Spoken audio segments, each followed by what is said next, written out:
Jaya Radha Madhava Kunja Bihari Jaya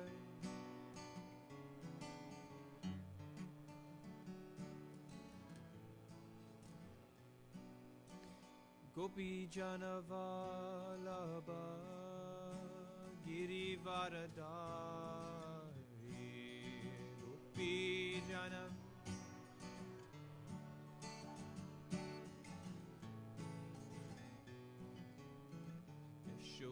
Yashodanandana Rajajanaranjana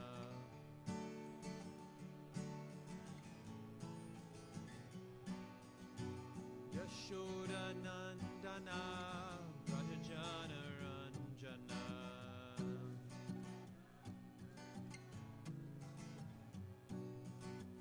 Yamunatira Vanachari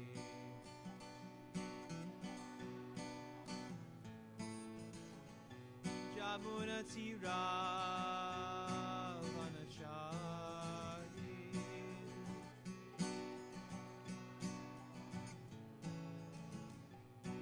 Jaya Radha Madhava Kunja Bihari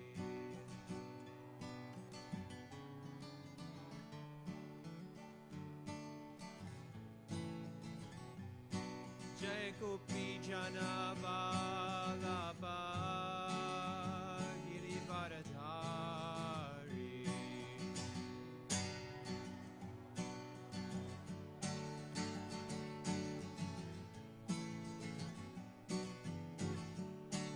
Yashodanandana Brajajanaranjana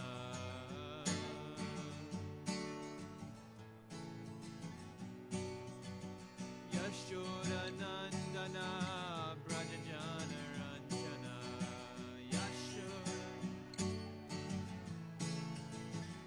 Yamunatira Vanachari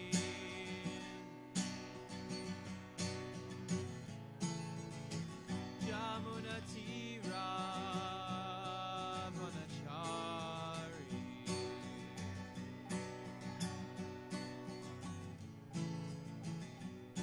Jaya Radha Madhava Kunja Bihari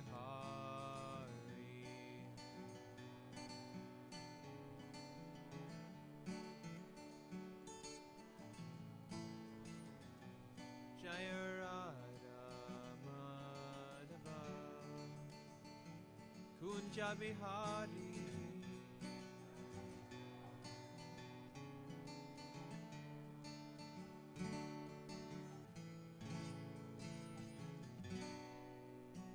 Jai Om Vishnupad Paramhamsa Pariparad Jaya Star Shishiman Isvangai Saisi Bhaktivedanta Swami Prabhupada Ki Jai.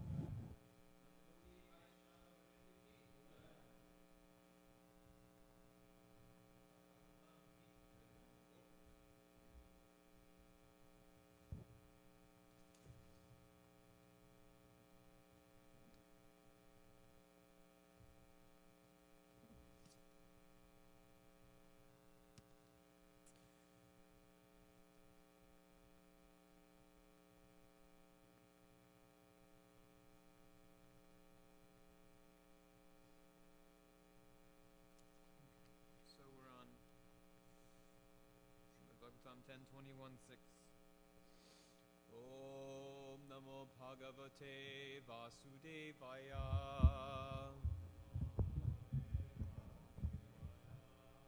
Om Namo Bhagavate Vasudevaya. Om Namo Bhagavate Vasudevaya. Narayanam Namaskritya Naram Jaiva Narotamam Devim Saraswatim Vyasam Tato Jaimudirayat Nashtaprayashva Bhadrashu Nityam Bhagavata Sevaya Bhagavatam Shloke Bhaktir Bhavatir Naishtaki.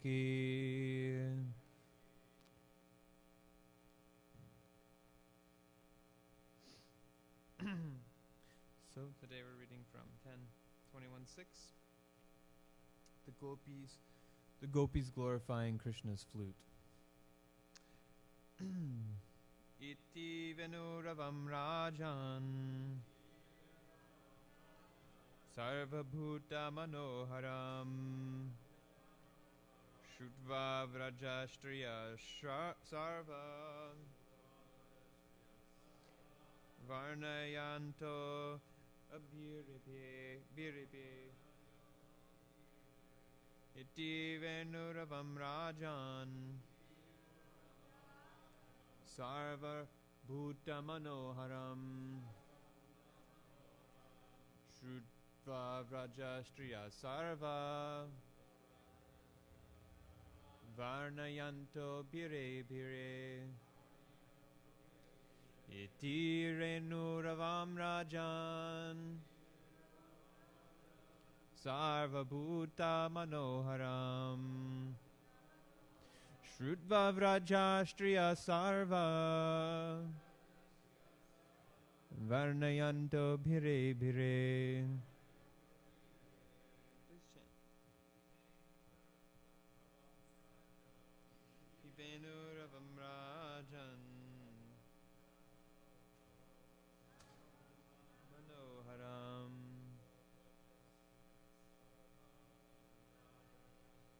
Sarva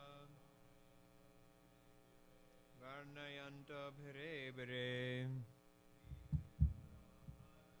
Iti Venuravam Rajan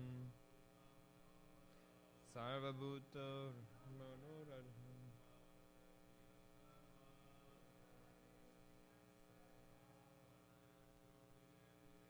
Varnayanto Bhire Iti Venuravam Rajan Sarvabhuta Manoharam Shrutva Rajastriya Sarva Varnayanto Bhire. Okay, word for word. Iti, thus. Venuravam, the vibration of the flute. Rajan, O King Parikshit. Sarvabhuta, of all living beings. Manaharam, stealing the minds. Shrutva, hearing. Vrajastriya, the ladies standing in the village of Vraja.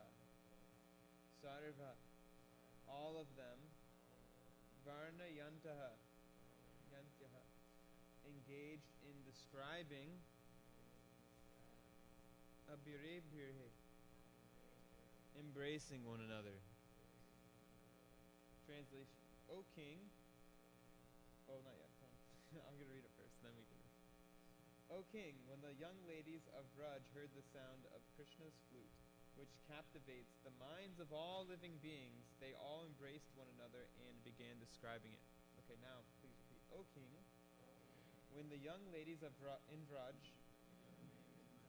heard the sound of Krishna's flute, which captivates the minds of all living beings, they all embraced one another and began describing it.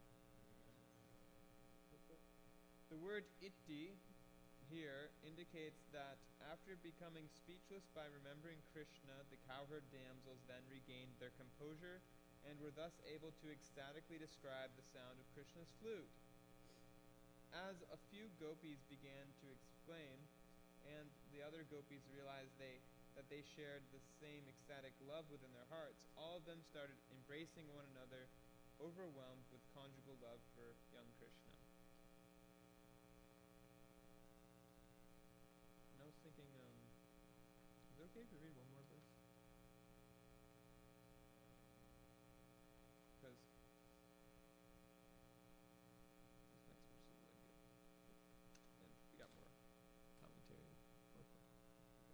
that okay? Okay. I'm not gonna mess too. We'll just do it generally speaking. It's no problem. We'll just stick to one. No, and just more to talk about.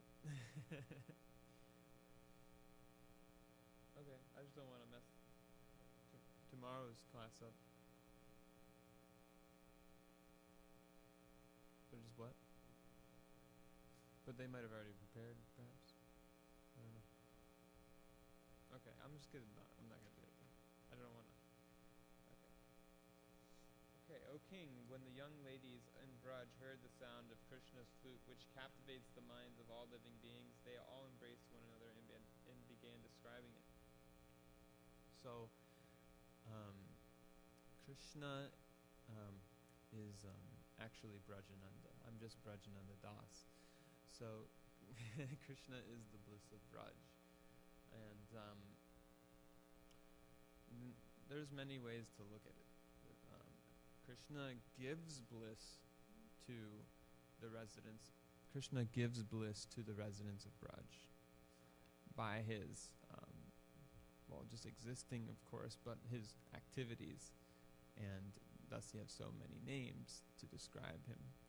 We may be called many names in this world. Maybe we have a few nicknames and whatnot, but Krishna has innumerable names because of his activities.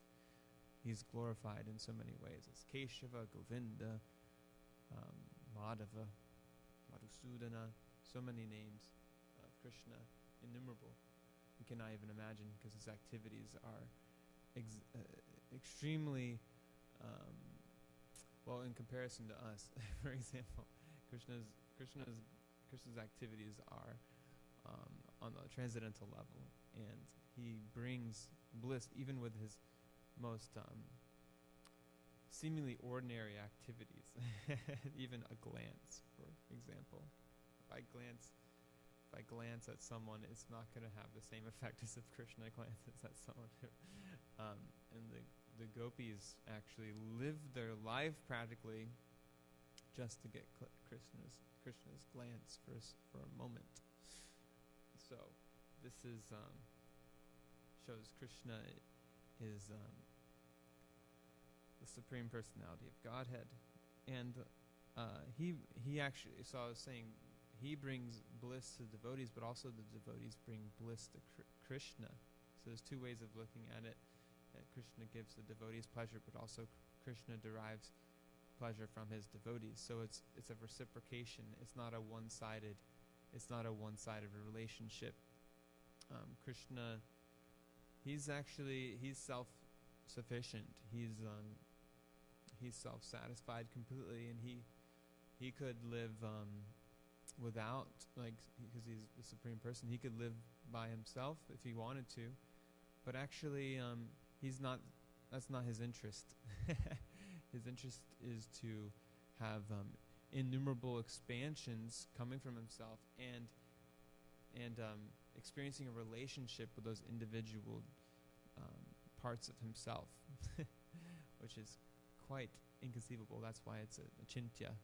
Achintya meaning inconceivable. Achintya beta beta tattva. The living entities are inconceivably the same as the Lord, but simultaneously different at the same time. So how can we understand that? Krishna's desire is that he experience loving relationships, and he gets the most bliss out of that. Actually, he could be by himself, but that's not how he does things. So he has, even the flute is every bit of the spiritual world has a personality and a relationship with Krishna. And so we're hearing about Krishna's flute, and even the flute has a relationship with Krishna. Can we understand? Flute is fully conscious. In this world, we see a flute, and we don't think the flute is conscious in a being, in a personality. We generally don't think that. But in the spiritual world, the flute is a person. He has a gender even. He's a male. We learned from the gopis that the flute is a male. So it's quite amazing. And even the different ornaments on Krishna's body are all personalities as well. So this is this is a spiritual realm. And topmost of all the devotees, of course we learn in Nectar of Instruction, are the gopis. They are the topmost. And of all the gopis, Srimati Radharani is the greatest of them all. So, and they actually, Krishna gets the most pleasure from Srimati Radharani. And we see this picture right here. I heard there's another version of this picture, and I heard that actually this is one of Prabhupada's favorite pictures of Krishna. There's another version somewhere. Maybe you all have heard. But there's a version. I think it's in Krishna book that Prabhupada said that was his favorite. I've heard, at least. But yeah, you just see Radharani's full surrender to Krishna here, and she's just like worshiping him and spreading flower petals at his lotus feet. Okay, I will try my best. No, not that. It's just my posture can change probably easier than this mic can change. Okay, so we heard here in the previous verse.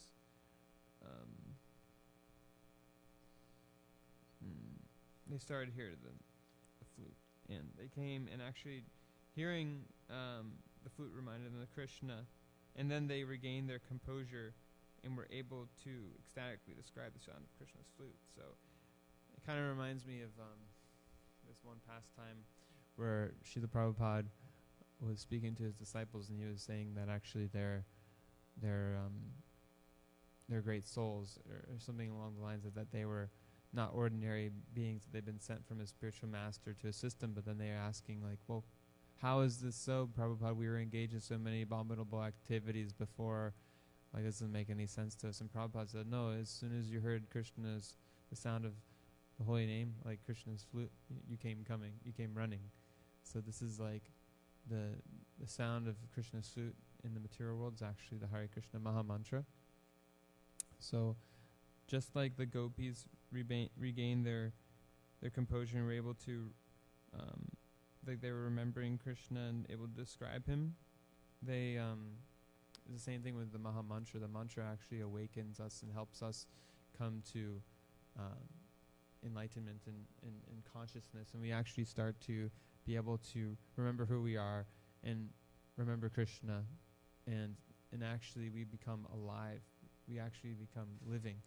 Otherwise, if we're not Krishna conscious, it's described that it's just like a dead body walking, this body that we have. But when we have Krishna consciousness, we actually become alive. And Prabhupada also described that, I think it was in the previous chapter, that the devotees were looking like wretched. I think that's the word he used. They looked before they came to Krishna consciousness. They were like, they didn't have, like, they had beautiful features in a sense, but it was covered over by the modes, right? And then when they became devotees, they actually became very beautiful, and they became very bright and healthy, and they just shone. So the same thing. They appeared as if they came from Vaikuntha. So this is the effect of Krishna consciousness, and it all starts with just a simple activity of hearing the Maha Mantra, hearing the incarnation of Krishna's flute. And when the living entity hears Krishna's flute, he wants to go to Krishna, right? This is like he's the original Pied Piper. Right, the Pied Piper is like, he plays his flute and everyone follows him, right? So Krishna plays his flute and everyone wants to come to him because Krishna's flute, actually his flute playing is so amazingly beautiful and so enchanting that it like hypnotizes. It hypnotizes all the residents of Braj and all the living entities, actually. That's why we all want to go to Krishna, because we hear the Hare Krishna mantra and we're attracted and we want to go to Krishna. We've heard flute players in this world, right? There's some really amazing flute players, actually. Like, there's so many different kinds of flutes too. there's Native American culture. There's all sorts of flutes, Indian, even so many in Indian classical music you can hear so many wonderful flute players or musicians. But Krishna, when he plays his flute, it is beyond anything we could possibly imagine. So we're even enchanted by flutes in this world. It's very hypnotic, the sound of a flute, right? But Krishna, when he plays his flute, it's on a whole other level. It's beyond what we can even comprehend. And maybe some of you have heard Krishna's flute before. I'm not sure, but I have not in this life, except for the Hare Krishna Maha Mantra. And I know when I first started hearing the mantra, it was enchanting, but I couldn't really tell why. Maybe you all have a similar experience. It's like, wow, this is really amazing, but you don't really philosophically understand. It's just like it makes you feel good, and it's just something you want to do, right? It's kind of like it's unexplainable in a sense. You just like it. I guess you just want to do it again, and then over time you want to chant more, and so that's why you go from chanting 1 round a day, and then you go to chanting 2 rounds a day, and you go to chanting 3 rounds a day, and then you want to do 7, and you want to do 10, you want to do 16, and then more. Hopefully, as we advance, we want to do 16 is not enough. We want to fit more chanting in a day. But 16 was what Prabhupada recommended for us to maintain, and that's what he wants us to vow to do, of course. But I know devotees that chant 64 rounds a day. I know devotees that chant more than that during Kartik. And this is because they can't get enough of chanting Hare Krishna. They are actually, like it says in the,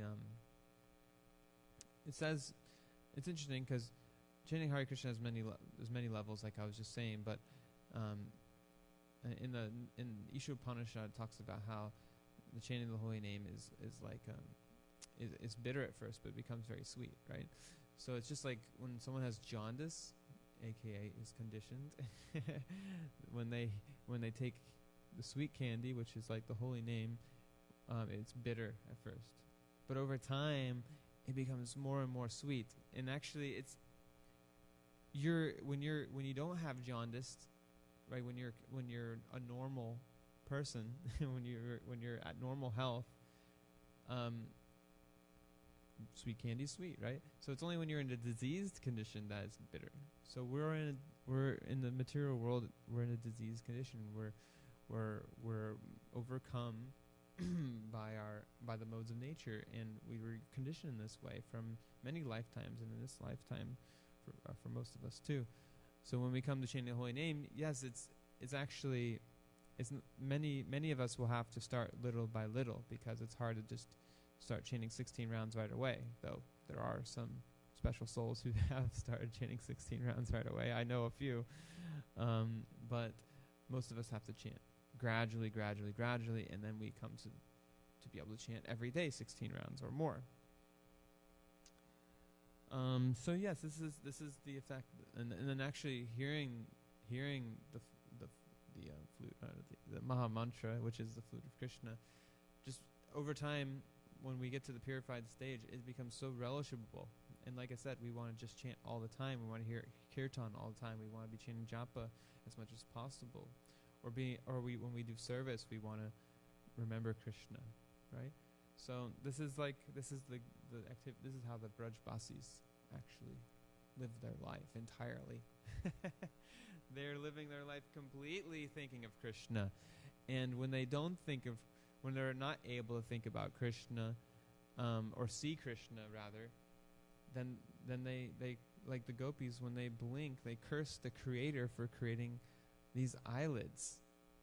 Like what kind of intelligent being created these eyelids? He must not be intelligent, actually, because he created these eyelids, so we have to blink and not see Krishna for a lava matra, 1/11th of a second, 1 moment. We don't see Krishna, and they're completely disturbed.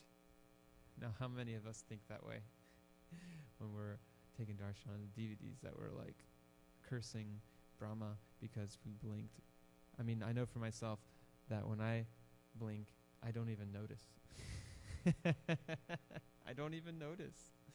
But they're so in tune. They're living so in the moment of relishing Krishna's beauty that they are disturbed by that little blink. Like I blinked like 20 times in the last 30 seconds and I don't even think about it, right? But they're like, cursing Brahma.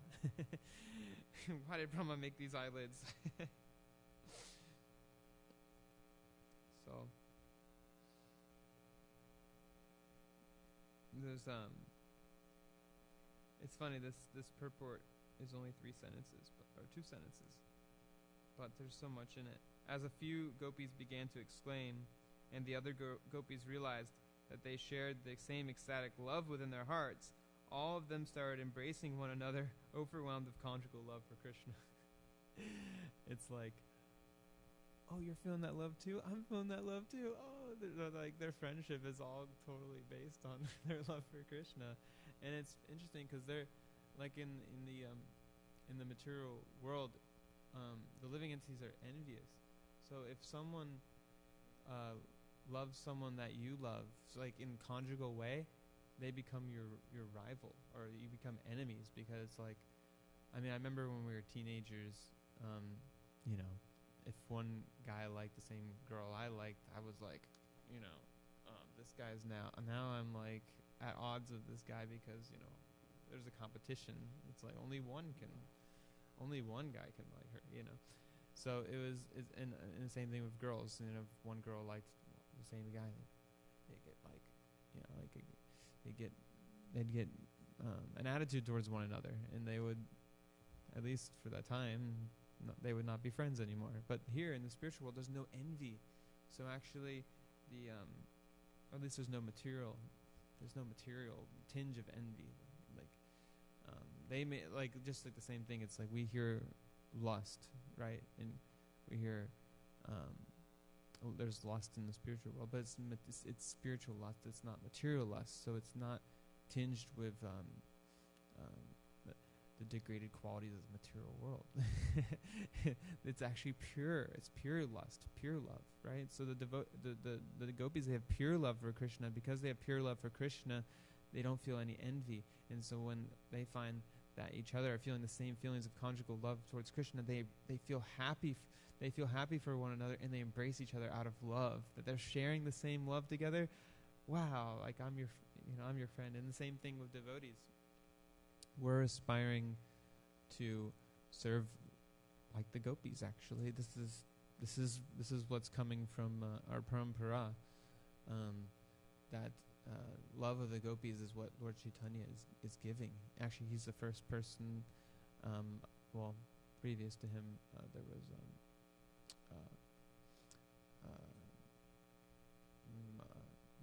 Madhavendra Puri. Madhavendra Puri actually was the first one to give this, but Lord Chaitanya is giving it widely. Lord Nityananda especially giving it widely to everyone, no matter what their qualification. And so we're receiving that, and we're learning to love Krishna without any motives, without any just wanting to serve Krishna, just for the sake of serving. We don't need anything in return. Just we want to serve Krishna. This is what we're trying to develop. And the gopis feel this way towards Krishna. They just want to serve Krishna. And it's like the last verse of the Shikshashtaka that Radharani says that Krishna is my Lord, whether he embraces me or leaves me brokenhearted, he's always my worshipable Lord unconditionally. So Radharani is ahead of the gopis. This is their mood, especially Radharani. Radharani has the topmost feelings of love and devotion for Krishna, and they're totally sold out completely, and they would do anything for Krishna. And just like there's this one story where Krishna had a headache, and Krishna told Narada Muni that he had a headache, and the only cure was the dust of the feet of his devotees. That was the only thing that could cure his headache. So Narada Muni went around and tried to ask for different devotees' dust. I don't remember all the devotees that he approached, but he approached a lot of different devotees, and they wouldn't give him their dust because, no, I'll have to go to hell. And then he approached the gopis, and without even thinking, without even hesitating, they said, of course, and they started gathering the dust from their feet and collecting it so they could give to Krishna. And Narada Muni said, why is it that you're not afraid of going to hell? Don't you know? It's like most everyone is afraid that if you give the dust of your lotus feet to Krishna, that's like Krishna is Parameshwar. Krishna is the supreme person. Like who are we to voluntarily give our dust to Krishna? They're all afraid. Well, why are you not afraid? They're like, let us go to hell. We want to please Krishna. So this is their mood. They just want to please Krishna. And they are not concerned with their own welfare, in the sense that they'll be willing to go to hell if Krishna gets pleasure. How amazing is that? How can we comprehend that? Like, really sacrificing that much for Krishna's pleasure.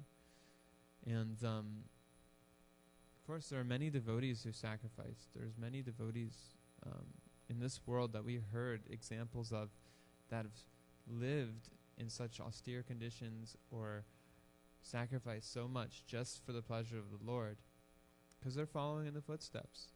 They're following in the footsteps of the residents of Braj.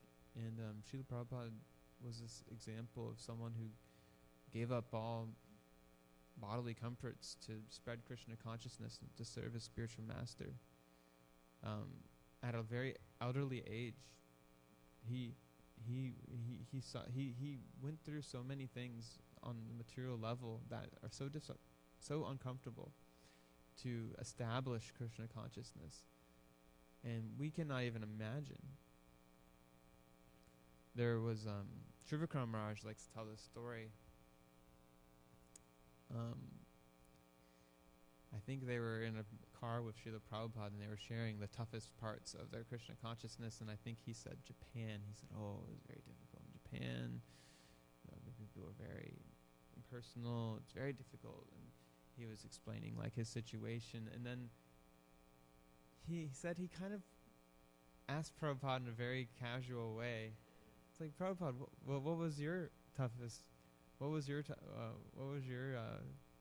toughest time in Krishna consciousness? And Prabhupada got really grave, and he said, "You do not want to know that," or something along those lines. And then everything got really quiet in the car because they felt the gravity. It's like they can't even understand Prabhupada's what grave situation Prabhupada had been in before to spread Krishna consciousness. So that's Srila Prabhupada. He never gave up, even in these moments that were very trying and we can't even imagine situation. Even coming to New York. I know when I go to a new place, it's always like a little uncomfortable, right? And you don't know everyone, but now it's like when we moved to Hillsborough, I knew some devotees, and it was like easier. It was really easy to move here, actually, even though I didn't know everyone so well. But think about going to a country where there's no devotees, and there hasn't been any Krishna consciousness spread, and you're the one sole person that's your mission. You're there to spread Krishna consciousness, and basically you have to make your own association. You have to spread, to really have any devotee association, you have to make devotees. And I know many of Srila Prabhupada's disciples had to do the same thing when they went to go start a project in a new country. There was no devotees, and their mission was to spread Krishna consciousness, so they have association, and then it worked that way, actually. And I know from my experience, I was a temple president in a small yatra. There was only a few devotees, It was tough. It was really tough. I felt like I needed some more senior. I was the kind of like senior person. There was a lot of younger devotees there, and I was like, I need some more senior association. And Alachua was only 2.5 hours away or 2 hours away, and I could drive any day and get some senior association. But still, even though I had that, it was still very difficult. And I realized at one point that I had to start trying to make devotees, and I can't really say that we were there long enough to do that, but I just could imagine going to a foreign country and trying to make devotees would be very difficult, but also at the same time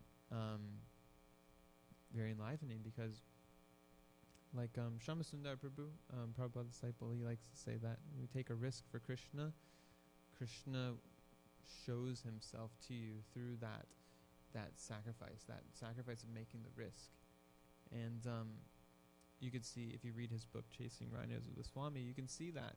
And that's what he experienced. He saw Prabhupada experience that, and he saw that he himself experienced that. I mean, think about going to England, where Krishna consciousness had not been spread, with your wife and a few other devotees and a newborn daughter. I think she was 4 months old, and not having any connections to I don't think they had any connections. They were living in very simple circumstances, without even heat at one point, and they went there to go meet the Beatles and spread Krishna consciousness. That was like their mission, to go meet the Beatles, who was the biggest band in the world at the time. Think about that. That was their big goal, and they achieved it. Krishna showed himself to them. Krishna, because they made that risk. Like, they could have gone there, and maybe the mind could think, well, I'm not going to go because, what if I'm not successful? So if I'm not if there's a chance that I'm not successful, why even try at all? I know I'm happy here, and I'm fine here in my comfort zone. I have my, they were living in San Francisco. Krishna consciousness was booming there, and it was, they were in a nice place, and one could say that they had service there too, but they wanted to take up Krishna consciousness. They wanted to bring Krishna consciousness somewhere else. They wanted the same thing that happened in San Francisco happen somewhere else, right? They had this taste. And so they decided to go to London, and they decided to establish Krishna consciousness there, meet the Beatles, and so many things that seem like impossible, right? It's like, you're going to go meet the Beatles, okay, right? Like, that's like the average person on the street would probably say that, right? They're like, okay, yeah. But no, they had this faith that they could do anything. And they went and they did it. And because they did that, so many people, including myself, heard about the Maha Mantra. Because that's how I heard about George Harrison. And that's how I know about Krishna consciousness, is because he wrote about it in his songs and in his interviews. And there's even a movie about him called Living in the Material World, and there's devotees in that movie about him. Mukunda Maharaj is in that movie. He talks about George Harrison's spiritual journey. So this is how I heard about Krishna consciousness. If it wasn't for these devotees going out and sacrificing everything and just depending on Krishna, I wouldn't know. Many of us would not know. It's hard to see how things would have panned out, but of course, Krishna consciousness would still have spread in a big way, but in that particular way, to meet people on that particular avenue, which was a pretty big avenue at the time, right? The counterculture and that music, right? So much happened. So much Krishna consciousness is spread. So that's how I would like to live my life, in a sense, is that I really find that I really like spreading. I like sharing Krishna consciousness with new people. And we had a farm day last Saturday, and we invited college students that we've been working with and devotees have known over the years to the farm, and we had 20, 25 people come, and some people had never chanted this was their first time chanting. Somehow, they'd known some devotees, but somehow this is a lot of people's first time chanting. And we started leading kirtan, and when the response came of everyone chanting and singing together, was the most beautiful sound. Just hearing people chant for the first time is literally just one of the most amazing experiences that I live for. And hearing them all in that intentional space, all chanting together with their hearts, and then they got up and danced. It was just like, it was like the spiritual world. I felt it, and I felt like this is what I want to do forever. And it's really, this is facilitating Krishna consciousness and helping spread Krishna consciousness. That's what this whole mission is for. This is why this building is here. This is why this property here. This is why we do anything, is to help facilitate the cultivation of Krishna consciousness. Of course, for ourselves too. There's also, we have to consider that we have to be strong spiritually too. But we actually, by taking care of ourselves and spreading Krishna consciousness simultaneously, we actually gain more benefit for ourselves, and automatically. It's one of these Krishna magical phenomenons that you spread if you help spread Krishna consciousness, you get more Krishna consciousness, you get more realization, you get more benefit. So this is the mood and mission of Srila Prabhupada, and also the mood of the gopis. Prabhupada said the gopis' mood is bring people into Krishna service, right? So this is the mood of the gopis. Bring people in, give them service, right? Because they want to see, they actually, like we read here, they see when someone else shares the same ecstatic love within their hearts, then they gain pleasure. So they actually love seeing others have ecstatic love for Krishna, and they want to bring more people in, right? Because they know Krishna gets pleasure this way. So I'll end there. Leave a couple minutes for any comments or questions.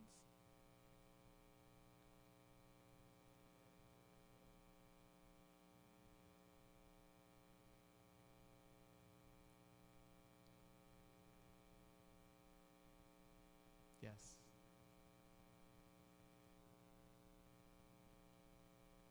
Yes, that's true. From what I remember, is they posed the idea of Prabhupada. And Prabhupada liked the idea, and Prabhupada gave him his blessings for them to go.